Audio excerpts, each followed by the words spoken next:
double hat trick, I know the code too. Ladies and gentlemen, welcome back to another edition, a very, very special edition of the Offseason, man. As usual, I'm your guy, Scott. You want to follow me on Twitter and Instagram at Barberchair Scott. Follow the Barberchair Network, HNB Media. You know everything on there. Y'all need to follow at Barberchair Net. And today we have a very, very, very, very special guest. We've got the one and only Taylor Rooks. Of course, you've seen on NBA on TNT. Bleacher Report, and right now she is about to begin her second season with Amazon's Thursday Night Football. Taylor, thank you for taking time out your very busy schedule to join me today. No, absolutely. I am so happy to do it. Chicago holds a very special place in my heart, so I'm happy to talk to you. Thanks for having me.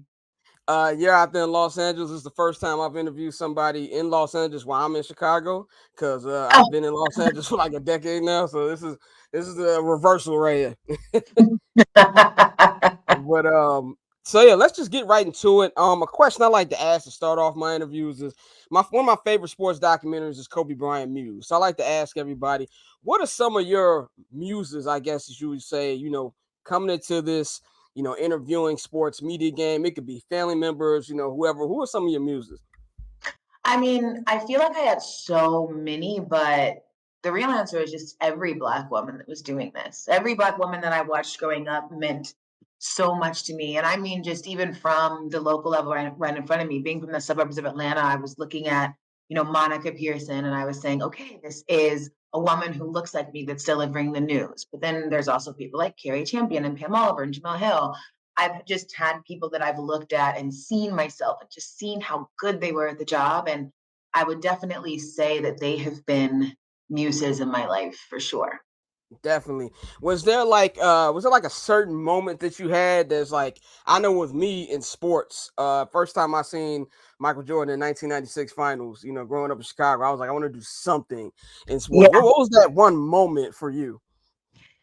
Honestly, I would have to point to my dad. So my dad played football at the University of Illinois. He was a really great college player. He still holds, I think he's second with the rushing record at U of I still at this point.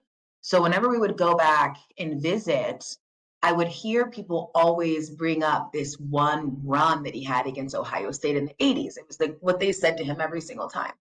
And so I asked if I could see it. I remember watching that and just thinking it was so cool what he meant to people in that moment and how sports create such nice memories for others.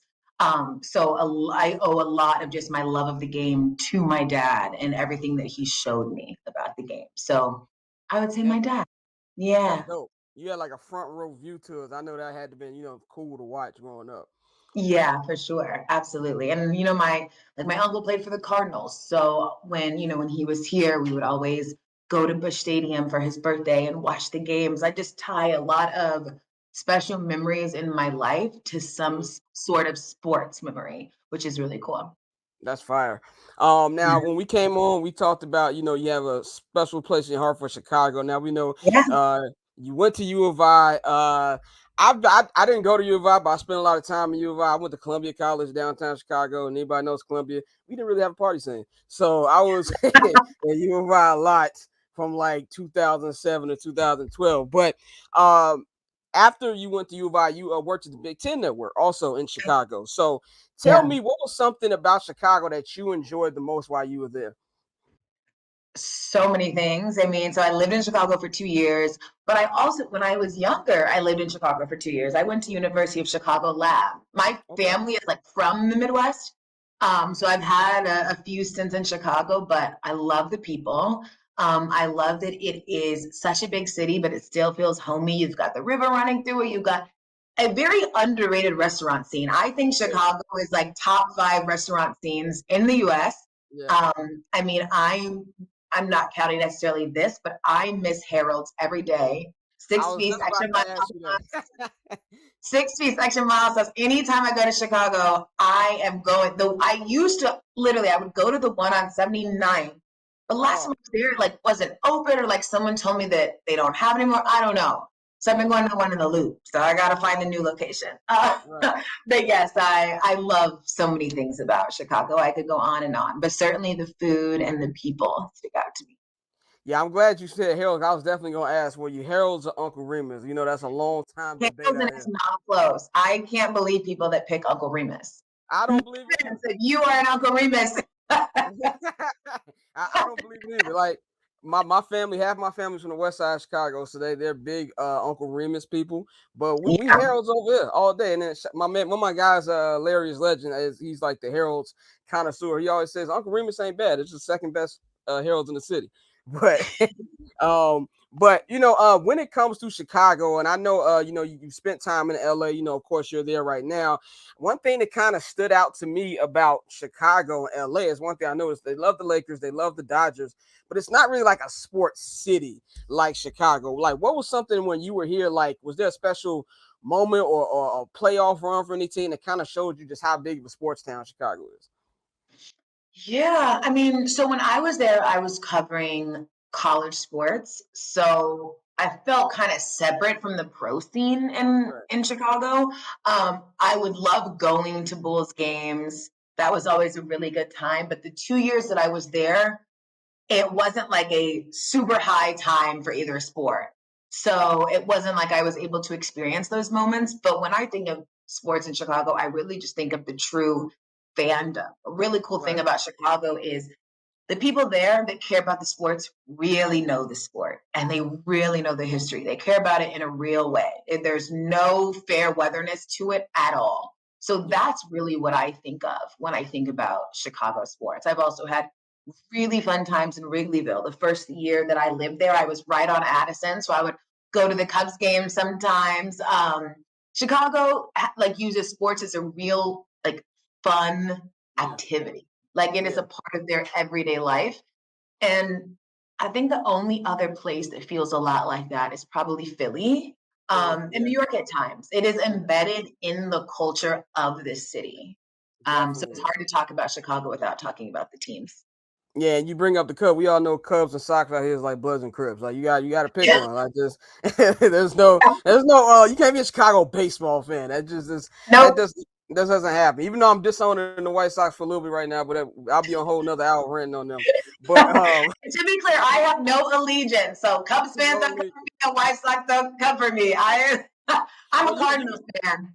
you don't need either one of them with the with of course even though you're a Cardinals fan, you're from the Atlanta area. Y'all got the Braves. Braves killing everybody right now, so you don't really need the Cubs or Exactly. White Sox. Yeah, But and I got to go up on some high times with the Braves. You know, it's Chipper yeah. Jones era, so it's been cool. Definitely. Now of course we all know you started more with with NBA, but you're getting into NFL now. This is your second year. Thursday night football. What do you think is like? I watch all the interviews. I'm a big fan of all your interviews. Thank When I you. started interviewing like 2 years ago, I watched your interviews a lot. I take notes from it. What's something Thank that you. is different between interviewing NFL players and NBA players? That's a really good question. I think that in the NBA, there is a large focus on like the individuality of each person. So those interviews tend to be a bit more personal, a bit more about who you are, a bit more about your off the court life, which is really nice.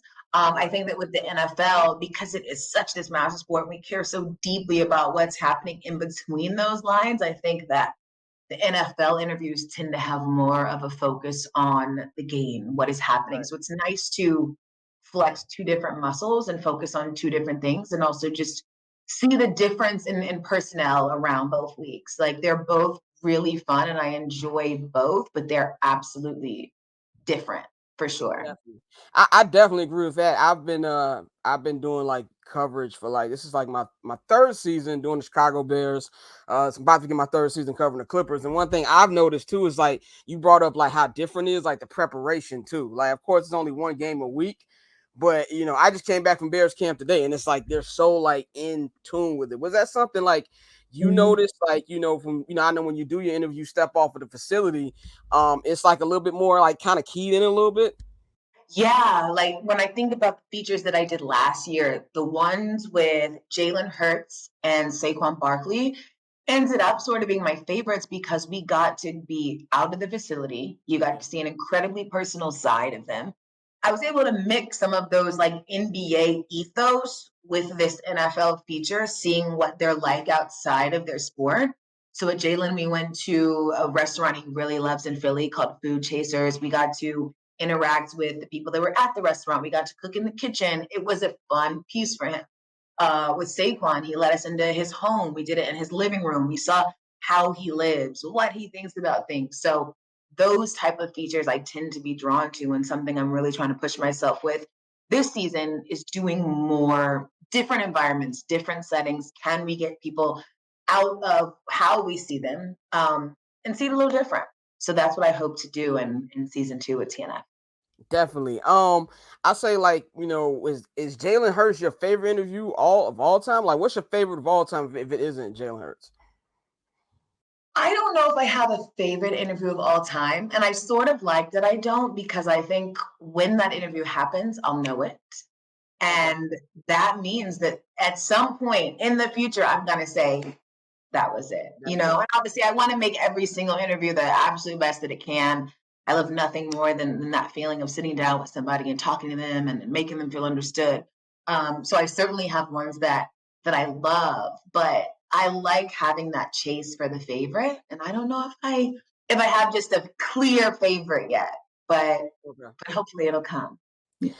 My favorite interview is probably have to be the DeMar DeRozan one. I think that's something where, like, Thank right when he came to the you. Bulls, I was never like the biggest DeMar fan when he was in Toronto and San Antonio, but when he came to Chicago, that kind of like put more of a light on him to me. I kind of learned more about DeMar, and so I kind of now like Bulls fans, we love DeMar, so that's definitely probably my favorite interview of yours. Thank you. I appreciate that so much. And DeMar is great. And one thing about that interview, the first time that I interviewed him, when my show was still Take It There, and he was on the Spurs, I had never met him before. Mm-hmm. And he was so gracious and so open. We did that interview. And he has done like 3 interviews with me since. Like, he's just such a solid person. He's incredibly thoughtful. He's super introspective. And it shines, I think, whenever he talks in his interviews, because he's 100% himself 100% of the time. I will never have a bad thing to say about DeMar DeRozan. He's great. Yeah, he seems like a super cool dude. Yeah. Now I want to ask, like, when it comes to like journeys and like whether making it to the top of uh your profession, and I think when it comes to social media, we only see the ups and then the highs. We never see like the down parts of. What was a part in your career where it kind of felt like, well, I really don't know how I'm gonna get out of this, and like what kept you going past that? Yeah. I mean, that's the thing. It's like I certainly don't feel like I'm at the top of my profession. I feel like I have so many things I want to get better at. There's so many things that I want to accomplish. And that is another thing that I think is a constant journey that you'll be on in the career. I always want there to be room for improvement, and there's so much to improve. I feel like I've had obstacles and hurdles throughout my career. When I first started, something that really used to bother me was like social media, for example. I used to really care about social media reaction, or I thought that the world of the internet was the world that my work was for. But then I realized that the internet is just like the loudest part, but it isn't Yeah, like the most meaningful part. The world is so much bigger than what we hold in our hands and like the laptop in front of us. And it just took me a bit to realize that that wasn't what is important. And I always say that to younger journalists now, like, do not get caught up in what social media is, because yeah, it truly is irrelevant. The thing that you can do is be good at your craft, work on it constantly and tirelessly, because that's what you can control. You can't control people that you don't know. yeah. And eventually you'll just be completely numb to whoever has to say whatever. Mhm. But that for sure was something that used to bother me. And also, being a Black woman in sports is already a thing. I also think Yeah, at times we are very over sexualized. I think that we're talked about in ways that sometimes our counterparts aren't. So there's a lot of things. I feel like I could go on and on, but the best thing that you can do is make sure that you're good at the job and you're always prepared and you're always willing to work. And that's what I tell myself every day. definitely, definitely. Last question. I know you got to run. This one isn't a sports related question. I'm a big TV guy, so I always ask you this question. If you were stuck on an island, you can only watch 5 TV shows. What would those 5 be? What a good question, because so I am a big TV person too. I almost don't like movies. I prefer TV. I like watching episodes and like seeing the characters develop. Yeah, But if okay, exactly. I shows. I mean, I love The Wire. Oh yeah, there we go. We're on the right track here. Even though I do not like how Game of Thrones ended at all, it is something that would be cool. Like there's episodes that would be cool to watch over and over on an island, right? So I'll say Game of Thrones. Gotta throw in something light and funny and easy. I'm torn between like Fresh Prince or Martin. I'm gonna say Fresh Prince. Okay. Um,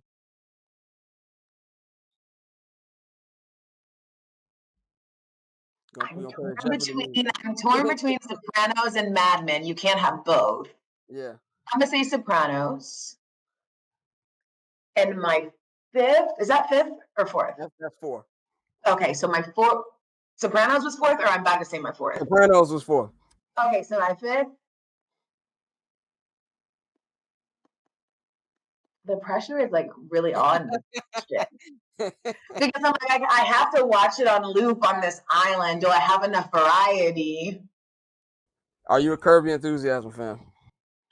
No, and it's not that I'm not a fan. It's that that is actually a show I have given a chance. I'm sure, like anything I see Larry David, I think is funny. So like, I'm sure I would love it. But in the vein of that, maybe I would go like Veep or The Office. I like both of those shows, something like that. So I have some drama, I have fantasy, I have like, you know, an important Black television show that was very formative for me, and then I'll get like kind of that dry deadpan humor with Veep. Definitely. Well, thank you, Taylor, for joining me. What do you pick? I would say my favorite is the King of Queens. That would be King Queen. That's a good one. The Wire, Sopranos, Seinfeld, and the Curb Enthusiasm. You have variety too. I feel like I learned so much about your humor and what you like through those picks. So I'm in. 100%. 100%.